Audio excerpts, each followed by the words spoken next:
इस बार जो मध्य हिमालय या हिमालय है और पश्चिमी हिमालय है, इसका परसेंटेज पूछा जा सकता है।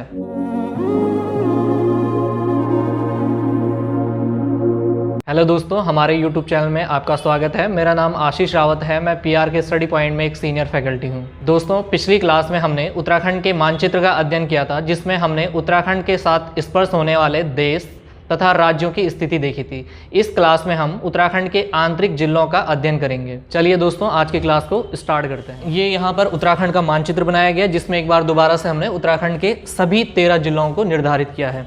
आप सभी को पता होगा कि उत्तराखंड का गठन 9 नवंबर 2000 को हुआ था। और अगर हम उत्तराखंड की भौगोलिक स्थिति देखें भारत के मानचित्र पर, तो ये एक हिमालयी प्रदेश है और हिमालय में भी ये पश्चिमी हिमालय में बसा हुआ है। उत्तराखंड का अगर हम क्षेत्रफल देखें तो उत्तराखंड का कुल क्षेत्रफल 53,483 वर्ग किलोमीटर है। ये उत्तराखंड का कुल क्षेत्रफल भारत के क्षेत्रफल का 1.69% है। दोस्तों, जैसे कि अभी हमने बात की थी कि उत्तराखंड हिमालय में बसा हुआ है और पश्चिमी हिमालय में बसा हुआ है। अगर हम हिमालय के दृष्टिकोण से देखें तो हिमालय का जितना भी क्षेत्रफल है उसका 10% हिस्सा उत्तराखंड में आता है। और अगर हम हिमालय में भी देखें तो हिमालय में भी उत्तराखंड पश्चिमी हिमालय में आता है और पश्चिमी हिमालय का जितना भी क्षेत्रफल होगा उसका 16% हिस्सा उत्तराखंड में आता है।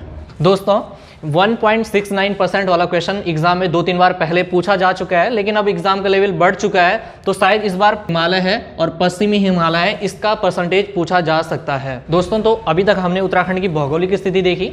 अब इसकी राजनीतिक स्थिति देखते हैं। तो उत्तराखंड जो राज्य है उसे राजनीतिक दृष्टिकोण से 2 भागों में बांटा गया है। पहला है गढ़वाल मंडल और दूसरा है कुमाऊं मंडल।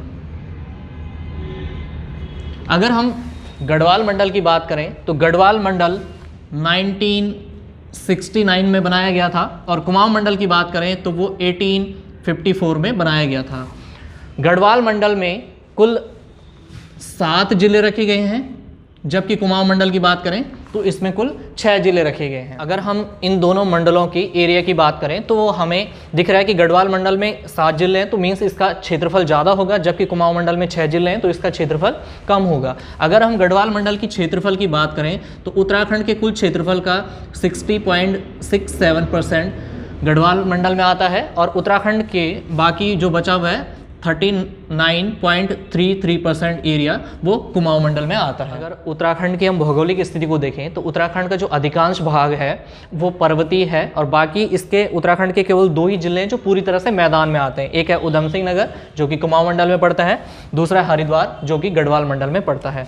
अगर हम पर्वतीय भाग का क्षेत्रफल देखें तो 86.07% है और अगर हम मैदानी भाग की बात करें तो वो 13.93% है। दोस्तों, एक इसमें अन्य इंपॉर्टेंट चीज़ है कि जो उत्तरकाशी है वो उत्तराखंड का सबसे उत्तरी जिला है, उधम सिंह नगर सबसे दक्षिणी जिला है। देहरादून की बात करें तो ये उत्तराखंड का सबसे पश्चिमी और पिथौरागढ़ सबसे पूर्वी जिला है। उत्तराखंड के अब 13 जिलों की बात कर लेते हैं। देखिए, जैसे हमने गढ़वाल मंडल में पढ़ा था कि 7 जिले हैं, तो वो 7 जिले इस प्रकार हैं: पौड़ी, हरिद्वार, देहरादून, उत्तरकाशी, टिहरी, रुद्रप्रयाग, चमोली।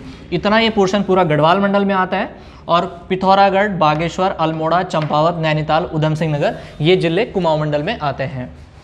दोस्तों, अगर हम इन जिलों के हेडक्वार्टर की बात करें तो चमोली और उधम सिंह नगर को छोड़ करके अन्य सभी जिलों के जो जिला मुख्यालय है वो उसी जिले के नाम पर है। जैसे पौड़ी का जिला मुख्यालय पौड़ी में ही है, लेकिन अगर हम चमोली की बात करें तो चमोली का जिला मुख्यालय गोपेश्वर में है, जबकि अगर मैं उधम सिंह नगर की बात करूं तो यहाँ का जिला मुख्यालय रुद्रपुर में आता है। अगर हम जिला मुख्यालय को देखें तो किसी भी जिले के जिला मुख्यालय से ही उसके सभी सरकारी कार्य क्रियान्वित होते हैं, वहीं से चलाए जाते हैं और जिले का जो सबसे बड़ा अधिकारी डिस्ट्रिक्ट मजिस्ट्रेट होता है वो जिला मुख्यालय में ही रहकर जिले के सभी कार्यों को पूर्ण करता है। दोस्तों, 13 जिलों का स्थापना वर्ष हमने उनके आगे लिखा गया है, आप उसे देख सकते हैं। उसके अलावा 8 जिले ऐसे हैं जो हम अभी इसी कक्षा में एक ट्रिक के द्वारा याद कर सकते हैं। पहला है RBC। R का मतलब यहाँ पर रुद्रप्रयाग है, B का मतलब बागेश्वर, C का मतलब चंपावत। ये तीनों जिले एक साथ इस्टेब्लिश हुए थे 1997 में उसके बाद मैं बात करूं AN का मतलब A for Almora, N for Nainital. ये दोनों 1891 में स्टैब्लिश हुए थे। जिसके बाद तीसरा है CPU।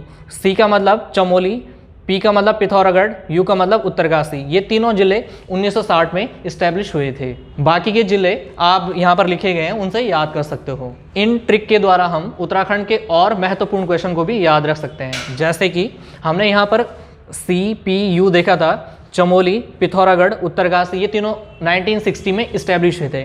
अब अगर हम एरिया वाइज देखें तो एरिया वाइज उत्तराखंड के जो सबसे बड़ा जिला है तो वो चमोली है। मतलब मैप में पौड़ी दिखाई दे रहा है, लेकिन ये केवल सांकेतिक मैप है, प्रॉपर इस तरह से नहीं है, केवल समझाने के लिए बनाया गया है। तो यहाँ पर अगर हम C फॉर चमोली देखें तो ये एरिया वाइज पूरे उत्तराखंड का भी सबसे बड़ा जिला है। और अगर केवल गढ़वाल मंडल की बात करें तो चमोली गढ़वाल मंडल का एरिया वाइज भी सबसे बड़ा जिला है। मतलब कि अगर हम पूरे उत्तराखंड की साइंस में देखें तो ये पहला सबसे बड़ा जिला है। उसके बाद अगर हम पिथौरागढ़ की बात करें तो जो पिथौरागढ़ जिला है वो कुमाऊं मंडल का एरिया वाइज सबसे बड़ा जिला है। ठीक है, यहाँ से हमारे 2 क्वेश्चन निकल कर आए। और अगर हम पूरे उत्तराखंड की बात करें तो पूरे उत्तराखंड में अगर हम जिलों को उनके क्षेत्रफल के आधार पर सेट करें तो सबसे पहले हो गया चमोली, दूसरे नंबर पर हो गया उत्तरकाशी, तीसरे नंबर पर हो गया पिथौरागढ़, और अगर चौथा जिला भी इसमें ऐड कर दें तो वो भी P से ही आता है, जिसका मतलब है पौड़ी।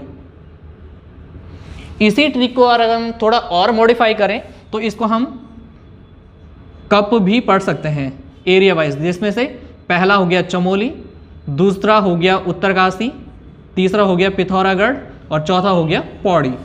और अगर हम इसकी दूसरी ट्रिक देखें जिसमें लिखा गया है RBC, रुद्रप्रयाग, बागेश्वर, चंपावत, ये तीनों एक साथ 1997 में इस्टेब्लिश हुए। अब अगर हम उत्तराखंड को देखें तो उत्तराखंड में क्षेत्रफल की दृष्टि से सबसे जो छोटा जिला है वो चंपावत है। मतलब अगर हम ऑर्डर वाइज देखें तो जो ये C है, ये चंपावत, ये क्षेत्रफल की दृष्टि से सबसे छोटा जिला है। दोस्तों अगर हम RBC को देखें, रुद्रप्रयाग, बागेश्वर, चंपावत तीनों 1997 में इस्टेब्लिश हुए थे। तो इनमें अगर पूरे उत्तराखंड के दृष्टिकोण से देखें तो जो चंपावत जिला है वो सबसे अंत में आता है, 13वां स्थान इसका जिलों के आधार पर है। उसके बाद अगर हम 12वें स्थान की बात करें तो वो रुद्रप्रयाग है। यहाँ से हम एक क्वेश्चन और याद कर सकते हैं कि जिस तरह से चंपावत पूरे कुमाऊं और पूरे उत्तराखंड का सबसे छोटा जिला है, वैसे जो रुद्रप्रयाग है वो गढ़वाल का सबसे छोटा जिला है। और अगर हम राज्य की स्थिति में देखें तो इसका नंबर 12वां आता है। 11वें नंबर पर बागेश्वर आता है, और एक और ऐड कर लें तो 10वें नंबर पर हरिद्वार आता है। तो दोस्तों आपने देखा कि 3 ट्रिक के द्वारा हमने कितने आसानी से 5 या 10 क्वेश्चन आसानी से याद कर लिए हैं। दोस्तों अभी एग्जाम में क्वेश्चन पूछा गया था कि उत्तराखंड का ऐसा कौन सा जिला है जो सबसे ज़्यादा पड़ोसी जिलाओं को टच करता है, तो आंसर है पौड़ी। तो मतलब इस मैप के थ्रू हम इस तरह से क्वेश्चन भी सॉल्व कर सकते हैं कि कौन सा कितने जिलों को टच करता है। अगर मैं पौड़ी की बात करूं तो पौड़ी उत्तराखंड के कुल पड़ोसी 7 जिलाओं को टच करता है, जिसमें से हरिद्वार, देहरादून, टिहरी, रुद्रप्रयाग, चमोली, अल्मोड़ा और नैनीताल, ये कुल 7 जिले हैं जो पौड़ी के साथ सीमा बनाते हैं। उसके अलावा मैप से कुछ और क्वेश्चन बनते हैं, जैसे कि उत्तराखंड के कौन कौन से जिले हैं जो पूरी तरह से लैंड लॉक्ड हैं, मतलब जो स्थलबद्ध हैं। तो उनमें देखें अगर हम, टिहरी है ये पूरी तरह से लैंड लॉक है, रुद्रप्रयाग, बागेश्वर और अल्मोड़ा, ये 4 जिले ऐसे हैं जो पूरी तरह से लैंड लॉक्ड हैं, किसी अन्य देश या राज्य के साथ सीमा नहीं बनाते हैं। अगर हम चमोली के 6 पड़ोसी जिलाओं को काउंट करें तो पहला है उत्तरकाशी, दूसरा रुद्रप्रयाग, तीसरा पौड़ी, चौथा अल्मोड़ा, 5वां बागेश्वर और 6वां पिथौरागढ़ है। बाकी अन्य जिले और उनके पड़ोस की स्थितियां हैं जो, वो आप इस मैप के थ्रू आसानी से याद रख सकते हैं। अब अगर हम इन जिलों में रेलवे की स्थिति देखें तो उत्तराखंड के देहरादून, हरिद्वार, पौड़ी, उधम सिंह नगर, नैनीताल और चंपावत, इन जिलों में रेलवे लाइन स्थापित की गई। उसमें से अगर हम सर्वाधिक रेलवे ट्रैक देखें तो वो हरिद्वार जिले में है, और सबसे कम देखें तो पौड़ी में है। उसके अलावा बहुत जल्द टिहरी और रुद्रप्रयाग, यहाँ पर भी रेलवे लाइन का कार्य चल रहा है, वहाँ पर भी जाने वाली है। उसके अलावा उत्तराखंड सरकार के द्वारा मेट्रो की योजना भी प्रस्तावित की गई है, जिसमें कि प्रारंभ में 3 शहरों को मेट्रो से जोड़ा जाएगा, ऋषिकेश, हरिद्वार और देहरादून। इसमें से एक क्वेश्चन पूछा जा सकता है कि उत्तराखंड सरकार के द्वारा किस अन्य कंपनी के साथ मेट्रो स्टेशन बनाने का या मेट्रो प्रोजेक्ट का कॉन्ट्रैक्ट साइन किया गया, तो वह है DMRC, Delhi metro railway corporation. इनके साथ कॉन्ट्रैक्ट साइन किया गया है। और उत्तराखंड सरकार के द्वारा प्रथम चरण में केवल 3 जगहों पर मेट्रो प्रस्तावित की गई है, जिसमें पहला स्थान है ऋषिकेश, हरिद्वार और देहरादून। एक अन्य महत्वपूर्ण टॉपिक अगर हम शेयर करें तो अगर हम गढ़वाल मंडल की बात करें तो पूछा जाता है क्वेश्चन कि गढ़वाल मंडल का प्रवेश द्वार किसे कहा जाता है, तो कहा जाता है कोटद्वार को। कोटद्वार पड़ता है पौड़ी डिस्ट्रिक्ट में। इसी तरह से अगर कुमाऊं में पूछा जाए कि कुमाऊं का प्रवेश द्वार किसे कहा जाता है, तो कहा जाता है काठगोदाम को, जो कि कुमाऊं गढ़वाल के नैनीताल डिस्ट्रिक्ट में पड़ता है। ये क्वेश्चन पहले भी एग्जाम में बहुत बार पूछा गया है। तो दोस्तों, हमने इन 2 भागों में उत्तराखंड के मानचित्र का पूरी तरह से गहनतापूर्वक अध्ययन कर लिया, फिर वो उत्तराखंड के मानचित्र में आंतरिक भाग हो या उसका बाह्य भाग हो। इस मानचित्र से बहुत सारे क्वेश्चन एग्जाम में आए हैं और आने की भी संभावना है। अगर आपको हमारी कक्षाएं अच्छी लगती हैं तो हमारे चैनल को लाइक, शेयर एंड सब्सक्राइब करें।